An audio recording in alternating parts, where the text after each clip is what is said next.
नमस्ते बच्चों। इस वीडियो में मैं आप लोगों को अनौपचारिक पत्र के बारे में बताऊंगी और अगली वीडियो में औपचारिक पत्र। अनौपचारिक पत्र क्या होता है? इनफॉर्मल लेटर, जो आप जानते हैं, और औपचारिक होता है फॉर्मल लेटर। किसे लिखते हैं अनौपचारिक पत्र?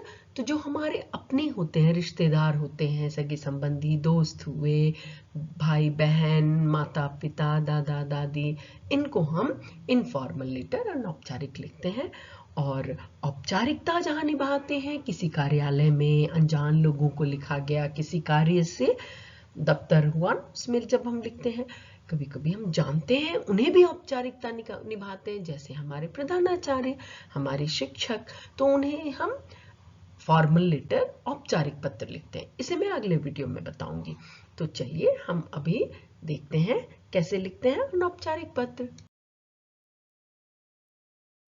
अनौपचारिक पत्र में हमें कुछ बातों को जानना जरूरी है। संबंध, पहले मैं यहाँ आप देख रहे होंगे 3 कॉलम बना हुआ है। संबंध, संबोधन, अभिवादन और समापन।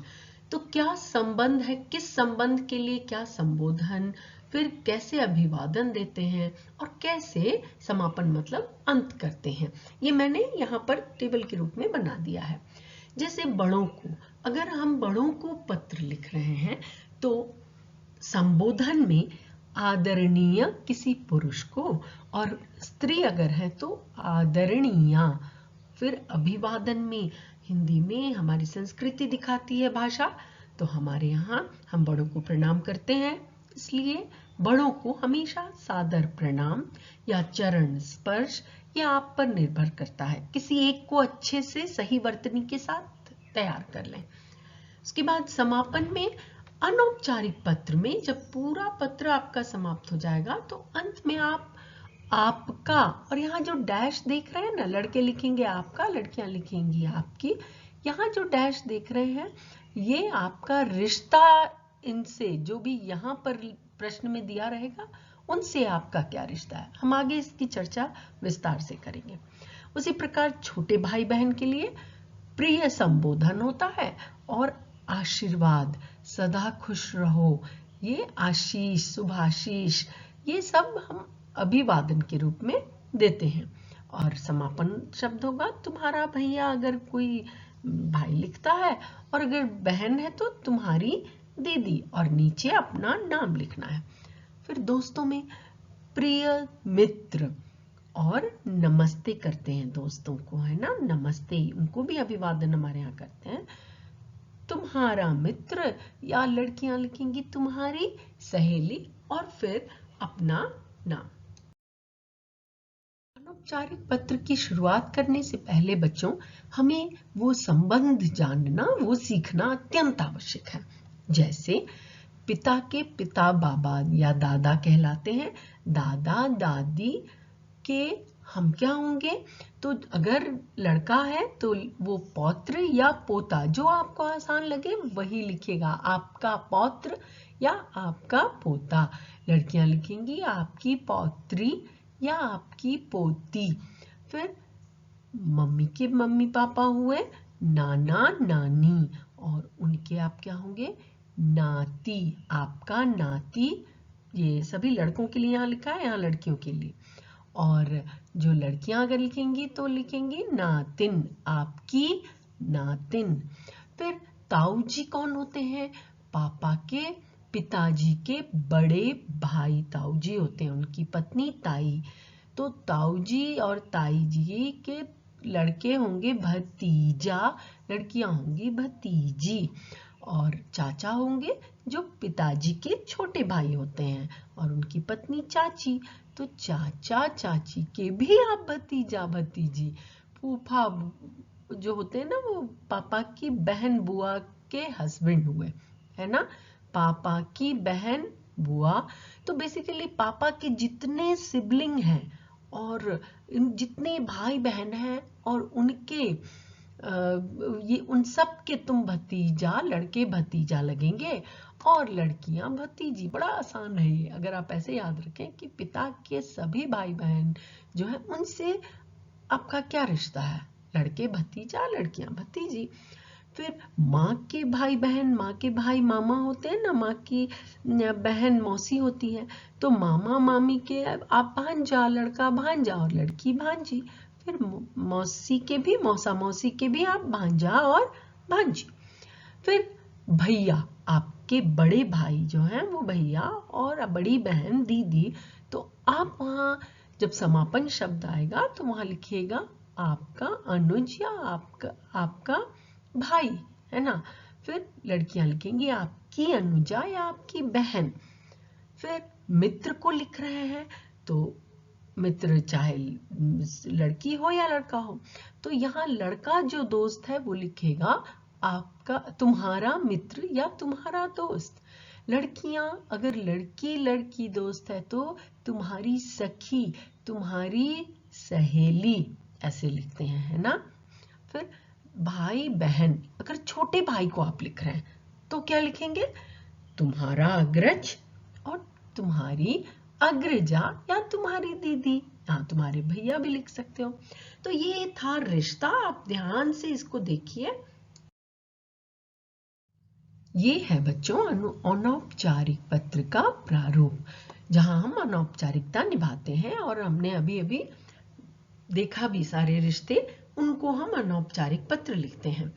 यहाँ आपको सबसे ऊपर अपना पता लिखना होता है, वो आप अपने सीख लीजिए सही वर्तनी का। उसके बाद ये जो डॉटेड लाइन है ना, इसका मतलब है कि एक पंक्ति छोड़ दीजिए। फिर दिनांक लिखिए। दिनांक लिखने में आपको सावधानी ये बरतनी है कि आप 10th अगर लिखना है मान लीजिए, तो 10 and TH प्लीज वैसा नहीं लिखिए, अंक कट जाते हैं बच्चों। या तो हिंदी अंकों में लिखिए, नहीं तो अगर आप नंबर जैसा लिखते हैं, ये भी ऐसे अंक भी चलेंगे, और लेकिन TH या इंग्लिश के नेम बिल्कुल मंथ के नहीं चाहिए। तो अच्छा है कि आप हिंदी के अंक लिखना सीख लीजिए। फिर संबोधन मैंने अभी भी सिखाया। अपने से बड़ों को हम आदरणीय, अगर पुरुष हैं, स्त्री हैं, जैसे दादाजी हैं तो आदरणीय दादाजी, और दादी हैं तो आदरणीय दादी। फिर अभिवादन हम क्या करेंगे, सादर प्रणाम। और यही अगर दोस्त हैं तो प्रिय मित्र, और अभिवादन नमस्ते। अगर कोई छोटा है तो प्रिय, जो भी नाम से आप बुलाते हैं वो नाम लिखिए, और आशीर्वाद, ये दोनों ही होना आवश्यक है। फिर अनुच्छेद 1, जो पहला अनुच्छेद होता है बच्चों, इसमें हम केवल कुशल क्षेम पूछते हैं, प्रश्न पूछते नहीं, बताते हैं। प्रश्न से कभी भी अपने पत्र की शुरुआत मत कीजिए कि आप कैसे हैं, मैं कैसा हूं, मैं अच्छा हूं। बहुत सारे प्रश्न पूछना कभी अच्छा नहीं होता है ना। ऐसे आप लिख सकते हैं कि आशा करता हूं या आशा करती हूं कि आप सब स्वस्थ होंगे, कुशल मंगल होंगे, हम सब भी यहाँ स्वस्थ हैं। इस प्रकार आप शुरुआत कर सकते हैं। शुरुआत करने के बहुत तरीके हैं।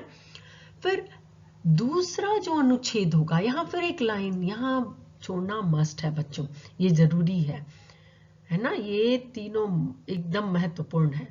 तो फिर यहाँ लिखिएगा आप जो विषय प्रश्न में आया है, केवल उसी के बारे में यहाँ लिखना है। जो भी प्रश्न में बोला गया आपको अनौपचारिक पत्र में लिखने के लिए, वही आपका अनुच्छेद 2 में होगा, स्पष्ट भाषा में। फिर अनुच्छेद 3 में आप फिर विनम्रता के साथ, आपने अगर दादाजी को पत्र लिखा है तो दादी को प्रणाम समापन में लिखिए। घर में बड़ों को प्रणाम, छोटों को प्यार, और बड़े में जो भी रिश्ते को आपने यहाँ किसी एक व्यक्ति को लिखा है ना, घर के बाकी सदस्य को यहाँ प्रणाम कीजिए। या फिर जल्द ही मिलने की इच्छा अपनी बताइए। कुछ भी समापन का 2-3 बड़ों को प्रणाम और छोटों को प्यार, ये अवश्य होना चाहिए। फिर आपका क्या संबंध है जिनको आपने लिखा है।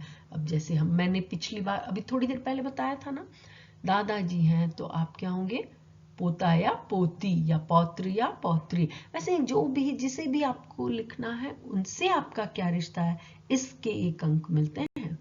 और फिर यहाँ नाम लिखना है। ऐसा लिखिएगा, सहज सरल शब्दों में लिखिएगा तो अवश्य अच्छे अंक आएंगे। अंततः मुख्य बिंदु क्या है अनौपचारिक पत्र को लिखने में जो आपको याद रखना है?